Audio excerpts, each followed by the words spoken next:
Bye now हम सबको पता है कि गौ माता का जो कॉन्सेप्ट है और जो पूरा टॉपिक ही है वो कितना ज़्यादा सेंसिटिव है, क्योंकि हमारी कंट्री में गाय को एक माता की तरह, एक डेटी की तरह माना जाता है। एंड उसी रिगार्ड्स में एक रीसेंट डिबेट स्पार्क हुई है, एक रीसेंट कंट्रोवर्सी स्पार्क हुई है, जिसमें कि आईआईटी के एक जो प्रोफेसर थे जिनका नाम था वी कामाकोटी। तो वी कामाकोटी जी ने कुछ ऐसे स्टेटमेंट्स दिए हैं जिसके चलते उन्होंने काफ़ी ज़्यादा हेट पाई है कई सारी पॉलिटिकल पार्टीज से और कई सारे थिंकर्स से, स्टेटिंग कि वी कामाकोटी एक आईआईटी की प्रोफेसर होने के बावजूद भी सूडो साइंस को बढ़ावा दे रहे हैं। तो ये जो पूरा मुद्दा है वो एक्चुअल में क्या है, वो आज हम लेट्स क्रैक यूपीएससी सीएससी पे कॉम्प्रिहेंसिवली डिस्कस करेंगे और समझेंगे कि इसके पीछे की जो पूरा बैकग्राउंड है वो क्या था और कैसे ये पर्टिकुलर डिबेट स्पार्क हुई। तो एक्चुअल में अगर हम प्रेजेंट न्यूज़ के बारे में बात करें तो जो वी कामाकोटी थे उन्होंने एविडेंस शो किए हैं कि गौमूत्र यानी कि जो काउ यूरिन है उसके सच में मेडिकल बेनिफिट्स हैं। बिकॉज जो आसपास के लोग थे जो कि अगेंस्ट थे इस पर्टिकुलर स्टेटमेंट के, उन लोगों ने रिक्वेस्ट किया था, in fact I would say command किया था कि अगर आप इसके बैकिंग के साथ नहीं आ सकते, आप प्रूफ के साथ नहीं आ सकते कि कैसे आपने जो स्टेटमेंट दिया वो वैलिड है, तो आपको जैसे आपने पब्लिक गैदरिंग को एड्रेस करते हुए ये सारे स्टेटमेंट्स पास किए वैसे ही आपको एक अपॉलॉजी भी देनी पड़ेगी। जिसके चलते प्रोफेसर ने एविडेंसेस को पब्लिक डोमेन में रखा और बोला कि I am N IIT professor my self. तो ऐसा नहीं है कि what ever I am saying वो सिर्फ एक एनेक्डोट पे बेस्ड था, क्योंकि उन्होंने ये भी बताया था कि उन्होंने ये जितनी भी रिसर्च की और ये जो भी उन्होंने स्टेटमेंट दिया वो तब पाया था जब उन्होंने एक सन्यासी को देखा कि उसको जब फीवर था तो उन्होंने गौमूत्र का सेवन किया एंड विद इन 15 मिनट्स उनका फीवर डाउन हो गया एंड वो नॉर्मलाइज हो गए। तो इसी के चलते जो थी वो पूरी डिबेट स्पार्क हुई थी। जो एक्चुअल कंट्रोवर्सी थी वो इसी स्टेटमेंट से आई थी कि how you can coat N anecdote and basically spread the idea of pseudo science, जिसके चलते उन्होंने एविडेंसेस प्रूफ कर दिए, एविडेंसेस शो कर दिए एंड बोला कि वट एवर आई सेड उसका एक बैकअप है, उसका रिसर्च भी हो चुका है एंड वो सब्सटैंशियल है।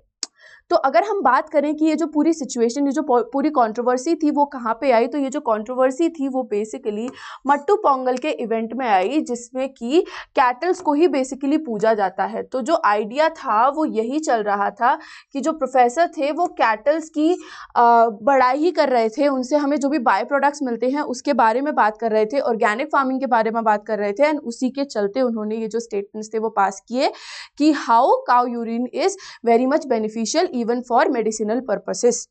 तो इस पूरी सिचुएशन को मैं आपको और गहराई से बताती हूँ, उससे पहले मैं आप सबको बताना चाहती हूँ कि जो हमारा क्रैश कोर्स है प्रीलिम्स 2025 के लिए, जिसके बैच 28 जनवरी से स्टार्ट होने वाले हैं, उसमें लिमिटेड सीट्स बची हैं। तो आप फटाफट से जाके एनरोल कीजिए एंड जो भी बच्चे 26 या 27 को टारगेट कर रहे हैं उनके लिए भी एक बहुत इंपॉर्टेंट अनाउंसमेंट कि फ्लैट 55% का जो ऑफर है वो आज रात को खत्म हो जाएगा। तो जाइए खुद को एनरोल कीजिए किसी भी बैच में और चेकआउट करते टाइम ज़रूर से यूज़ कीजिएगा कोड NST Live, जिसके वाया आपको जितने भी मैक्सिमम डिस्काउंट्स है वो मिल सकते हैं। ठीक है,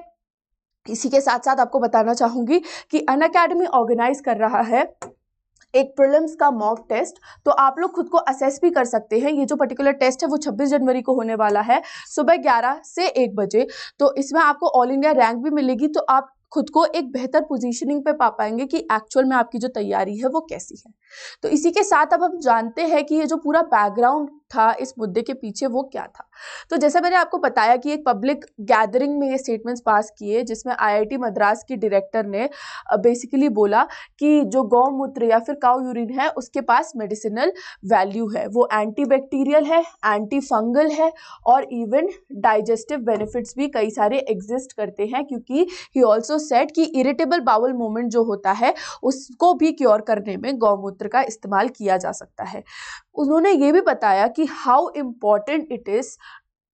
फॉर अस टू रियलाइज कि हम लोग ओवरऑल इकोनॉमी को डेवलप करने के लिए जो भी हमारे इंडिजीनियस तरीके हैं यानी कि ऑर्गेनिक फार्मिंग और कैटल्स का यूज़ करके एग्रीकल्चर में हम कितने सारे एडवांसेस कर सकते हैं, इस पे भी बात की। और इसी की रो में ये जो डिबेट थी, ये जो कंट्रोवर्सी थी वो स्पार्क हुई। तो एक्चुअल में अगर हम देखें तो क्या सच में गौमूत्र जो है उसके बेनिफिट्स मिथ हैं या रियलिटी, तो ये एक बहुत बड़ा मुद्दा अपने आप में ही है, क्योंकि कई सारी जो रिसर्चेस हैं, वेरी मैनी रिसर्चेस प्रूव कि गौमूत्र जो है वो सच में काफ़ी ज़्यादा बेनिफिशियल है। अगर आप देखें तो a significant amount of people also buy products,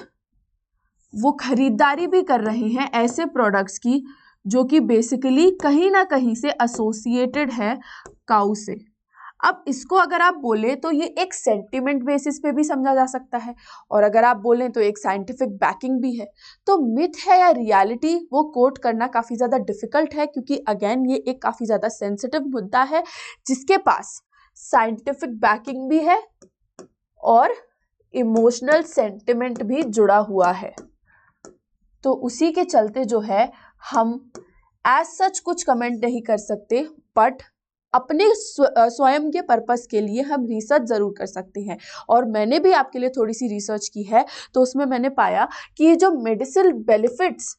coat किए जा रहे हैं एज सच, वो सच में प्रेजेंट हैं, दे डू एग्जिस्ट। लेकिन ओवर रिलायंस हम नहीं कर सकते इन मुद्दों पे। अगर हम ज़्यादा रिलाई करते हैं कि हम अपना मेडिकल जो है उस फील्ड को छोड़ के सिर्फ ये आयुर्वेदिक प्रैक्टिसेस पे ही लग जाते हैं, तो इन सर्टेन केसेस ये बैकफायर भी हो सकता है। तो एक कॉस्ट बेनिफिट एनालिसिस करते हुए कि आपको सबसे ज़्यादा क्या सूटेबल है, उसके अकॉर्डिंग एक्ट आउट करना है। बिकॉज अगेन हर चीज़ के प्रोज एंड कॉन्स रिलेटेड होते ही हैं और प्रेजेंट भी होते हैं। तो आई रियली होप कि ये जो पूरी इन्फॉर्मेशन थी that made some sense to you, and आपको समझ में आया हो कि कैसे हमें एक्सट्रीमिटी पे नहीं रहना, बल्कि मिडिल ग्राउंड पे हर चीज़ को कन्फर्म करना है, हर चीज़ को वेरीफाई करना है, एंड उसी के बाद उस पर एक्ट आउट करना है for the purpose of your examination. This could be a very good study जिसमें आप कोट कर सकते हैं कि कैसे जो एक्सट्रीम पे लोग रहते हैं they tend to have a problematic thinking